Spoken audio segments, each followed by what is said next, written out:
दोस्तों मैंने एक वीडियो बनाया था ईडब्ल्यूएस सर्टिफिकेट आप कैसे बना सकते हैं। उसके ऊपर बहुत सारे कमेंट्स आए। उसमें से बेसिकली कमेंट ये था कि सेंट्रल और स्टेट का जो ईडब्ल्यूएस का सर्टिफिकेट होता है उसमें क्या अंतर होता है, क्या हमें दो बनवाने पड़ेंगे, स्टेट का सेंट्रल में चल जाएगा या नहीं चल जाएगा, अगर हम सेंट्रल का बनवाते हैं तो वो कब तक वैलिड होता है, स्टेट का बनवाते हैं तो वो कब तक वैलिड होता है, और हमें किसके साइन उस पर कराने चाहिए, और अगर डिफरेंस है तो क्या डिफरेंस है। तो सारी चीज़ें आज के इस वीडियो में कोशिश करूंगा आपको समराइज़ करने की। तो वीडियो को अंत तक देखें, चैनल को सब्सक्राइब करके बेल आइकन को जरूर प्रेस करें जिससे आने वाले सारे नोटिफिकेशन आपको तुरंत मिल जाए जैसे ही वीडियो आपको आए। तो जैसा कि आप जानते हैं कि ईडब्ल्यूएस का सर्टिफिकेट जो बनता है बेसिकली उन सामान्य वर्ग का बनता है जिनकी 8 लाख रुपए से कम आय होती है परिवार की। यहाँ पर पारिवारिक आय के बारे में बात हो रही है, एक नहीं कि एक बंदा 8 लाख कमाता है एक नहीं कमाता। यहाँ परिवार की आय अगर 8 लाख से कम है तो आपको ईडब्ल्यूएस में पहचाना जा सकता है। आवेदन के वर्ष से पहले वित्तीय वर्ष के सभी स्रोतों, वेतन, कृषि, व्यवसाय, पेशे आदि को इसमें शामिल किया जाता है। ऐसे व्यक्ति जिनके पास निम्नलिखित में से कोई भी संपत्ति है या उसके पास है तो उसको ईडब्ल्यूएस के रूप में पहचाना नहीं जाएगा, उससे पहचान उसकी दूर रखी जाएगी। जैसे कि 5 एकड़ की ज़मीन अगर आपके पास है, 1000 वर्ग फुट या उससे अधिक का आवासीय फ्लैट है, अधिसूचित नगर पालिकाओं में 100 गज से अधिक का फ्लैट है आपके पास आवासीय भूखंड है, अधिसूचित नगर पालिका के अलावा 200 गज और या उससे अधिक का आवासीय भूखंड आपके पास है। एक परिवार द्वारा अलग अलग स्थानों पर या अलग अलग शहरों में रखी गई संपत्ति पर लगाते उसको भी क्लब यहाँ पर किया जाएगा, या ईडब्ल्यूएस की स्थिति में निर्धारण करने के लिए उन संपत्तियों का भी निरीक्षण यहाँ पर किया जाएगा। इस उद्देश्य से परिवार शब्द में वह व्यक्ति शामिल होगा जो आरक्षण का लाभ चाहता है, उसके माता पिता और उसके भाई बहन 18 वर्ष से कम आयु के साथ साथ उसकी पति पत्नी और 18 वर्ष से कम आयु के बच्चे यहाँ पर होंगे। अब इसके लिए आवश्यक दस्तावेज क्या हैं वो समझ लीजिए। पासपोर्ट साइज फोटोग्राफ होना चाहिए, आवेदक का आधार कार्ड होना चाहिए, पैन कार्ड, आय प्रमाण पत्र, जाति प्रमाण पत्र, गरीबी से नीचे का कार्ड और बैंक की पासबुक आपके पास होनी चाहिए। और कभी कभी आपसे राशन कार्ड भी मांग लिया जाता है। अब आप गरीबी के नीचे हैं तो राशन कार्ड तो आपका बना हुआ होगा ही, ऐसा मैं मान के चलता हूँ, अगर नहीं है तो बनवा लीजिए। इसकी जो आवेदन की फ़ीस है वो 50 रुपये है। तो ये बताने का रीज़न ये था कि आप समझ जाएं कि क्या क्या चीज़ें इसमें होती हैं। अब बात करते हैं, 3 तरीके के सर्टिफिकेट्स हैं, ये आपको मैं प्रोवाइड कराऊंगा। इसमें एक उत्तर प्रदेश सरकार का है, एक सेंट्रल का है और एक हमारा जनरलाइज्ड है जो आपको नेट से मिलता है, जो हम लोग प्रोवाइड कराते हैं, जो यूट्यूबर्स प्रोवाइड कराते हैं। अब आप इसमें देखिए, इसमें सेम सिंपल फॉर्म है ये, इसमें कहीं कोई प्रॉब्लम नहीं है। आपको अपना नाम भरना है, फादर नाम भरना है, जेंडर भरना है और आपको अपना जो भी आपका एड्रेस है वो यहाँ पर भरना है।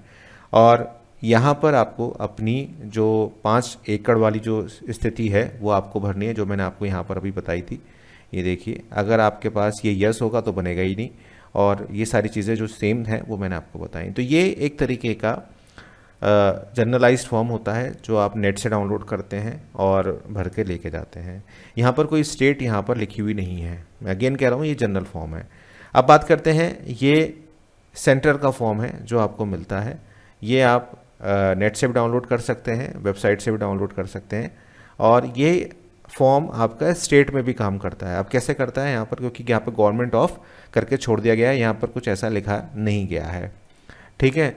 तो ये आप फॉर्म इस्तेमाल कर सकते हैं। अब ये फॉर्म आपका सेंट्रल का है, अभी मैं आपको बताऊंगा इसमें और उत्तर प्रदेश वाले में क्या अंतर है।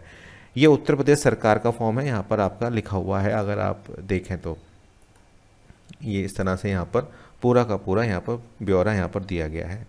अब यहाँ पर अगर आप देखें तो इस फॉर्म में अगर आप देखें, परिवार की कुल वार्षिक आय 8 लाख रुपए से कम है, इस परिवार में स्वामित्व में निमित्त में कोई परिमिति नहीं है, ठीक है। और अगर आप इस वाले फॉर्म को पढ़ें जो कि इंग्लिश में है कि बिलो 8 लाख है और उसके पास does not have own possess any following assets, तो यहाँ पर ये सारी चीज़ें सेम हो रही हैं और यहाँ पर ये सारी चीज़ें सेम हो रही हैं। तो ये उत्तर प्रदेश सरकार का फॉर्म हो गया और सेंट्रल का फॉर्म हो गया, सेम है।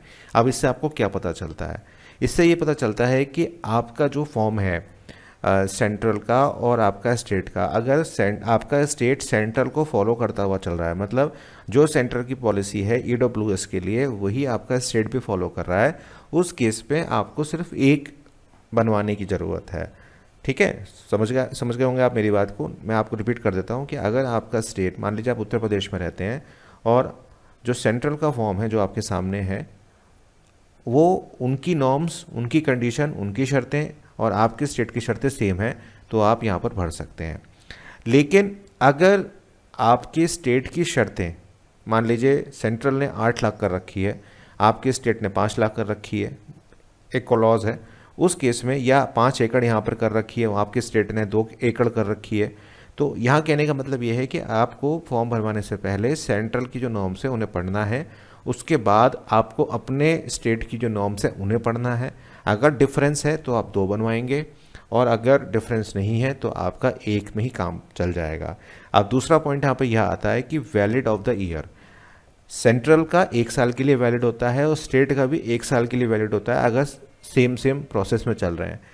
क्योंकि आय आपकी फाइनेंशियल ईयर के अनुसार काउंट होती है, लेकिन कई स्टेट्स ऐसे हैं, बहुत कम ऐसे स्टेट्स हैं, ना के बराबर ऐसे स्टेट्स हैं, शायद 1 या 2 होंगे जो पूर्वांचल के होंगे, जहाँ पर आपका जो EWS का सर्टिफिकेट है वो 2 साल काउंट हो जाता है। बहुत कम है, मैं 99% कह रहा हूँ कि 1 ही साल का वैलिडिटी होगा, लेकिन फिर भी मैं 1% की वैलिडिटी लेकर चल रहा हूँ कि कोई स्टेट हो सकता है ऐसा कि 2 साल आपको दे रहा हो। अब आपका तीसरा ऑप्शन आता है कि आपको फ़ायदा क्या मिलेगा। देखिए, सेंट्रल जॉब्स की में अगर आप अप्लाई करना चाहते हैं और आपकी नॉर्म्स सेंट्रल के और आपकी स्टेट की सेम है, तब आपको एक ही बनवाना है, आपका एक से काम चल जाएगा। लेकिन उसमें जो अथॉरिटी साइन कर रही है आपके फॉर्म पे, अगर वो तहसीलदार कर रहा है, SDM कर रहा है, DM कर रहा है, तो ठीक है, लेकिन उससे नीचे के अगर कोई पर्सन आपके वेरीफाई कर रहा है तो उस केस में हो सकता है कि आपका फॉर्म वेरीफाई ना हो सेंट्रल के केस में, ये ध्यान रखिएगा। तो अगर आप अपने फॉर्म को करा रहे हैं तो हाई अथॉरिटी से सिग्नेचर कराएं, ज़्यादा बेटर आपके लिए रहने वाला है। अब आती है चौथी बात कि कब बनवाना चाहिए। देखिए, फाइनेंशियल ईयर यानी कि 1 अप्रैल से लेकर अगले साल 31 मार्च तक फाइनेंशियल ईयर हमारा ये होता है। जैसे अभी हमारा 1 अप्रैल 2022 से लेके 31 मार्च 2022 तक हमारा 2023 तक हमारा फाइनेंशियल ईयर जो है रहेगा। तो आप हमेशा ध्यान रखें, जब अगर आपको EWS का सर्टिफिकेट बनवाना है तो आप हमेशा शुरुआत में बना लें, अप्रैल में बनवा लें, मई में बनवा लें, जून में बनवा लें। अगर आप नवंबर में बनवाएंगे या आप अक्टूबर में बनवाएंगे तो आपकी वैलिडिटी आपको मिलेगी ही नहीं, आपको फिर वो एक्सटेंड कराना पड़ेगा अप्रैल में। मतलब जैसे ही फाइनेंशियल ईयर शुरू होगा, जैसे मान लीजिए अप्रैल 1 2023 से नया फाइनेंशियल ईयर शुरू होगा जो 31 मार्च 2024 को ख़त्म होगा, तो फिर अगर आप नवंबर में बनवाते हैं तो आपका क्या वैलिडिटी होगी, तो फिर आपको नया कराना पड़ेगा, प्रोसेस करना पड़ेगा। तो ये सारी चीज़ें हैं जो आपको ध्यान रखनी है जब आप इस तरह के का फॉर्म क्रिएट करते हैं। अब ये जो फॉर्म है जो मेरे पास है, ये मैं आपको टेलीग्राम पर दे रहा हूँ, आप टेलीग्राम पर जाके डाउनलोड कर लीजिएगा। एक बार इसको भर के, एक बार जो तहसीलदार है जिसके यहाँ भी आप सबमिट कर रहे हैं, तहसील में जमा कर सकते हैं, पखवाड़ों में जमा कर सकते हैं, तो एक बार उनसे वेरीफाई ज़रूर करा लीजिएगा, क्योंकि ये जो फॉर्म है मैंने भी नेट से डाउनलोड किया है, इस बात का आप विशेषता ध्यान रखिएगा। तो एक बार उसको रेक्टिफाई ज़रूर कर लीजिएगा। हालांकि उत्तर प्रदेश का जो है ये 2019 का फॉर्म है, मैं आपको दिखा रहा हूँ, तो इसका आपको मिल जाएगा, आप टेलीग्राम पे जाके डाउनलोड कर लीजिएगा।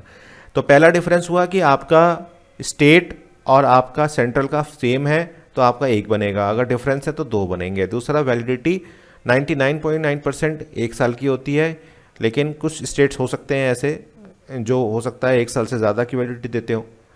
और ध्यान रखिएगा, जब भी आप इसको रिन्यूअल कराएंगे तो सारे प्रोसेस दोबारा से वही करेंगे जो पहली बार कर रहे हैं आप। आपको वित्तीय सारे जो डॉक्यूमेंट्स हैं वो लगाने पड़ेंगे, आय का सर्टिफिकेट आपको लगाना पड़ेगा, वो सारे चीज़ें आपको करनी पड़ेंगी। ऐसा नहीं है कि उस पर रिन्यूअल हो जाएगा, रिन्यूअल उस पर नहीं होगा, नए पे रिन्यूअल होगा। तो ये बिल्कुल मैंने आपको डेप्थ में समझाया। इसके बाद भी अगर आपको कोई दिक्कत है तो आप कमेंट करिए और मुझसे पूछ सकते हैं। साथ साथ इंस्टाग्राम पर फॉलो कर सकते हैं और टेलीग्राम पर आपको ये सारे मिल जाएंगे। बहुत बहुत धन्यवाद।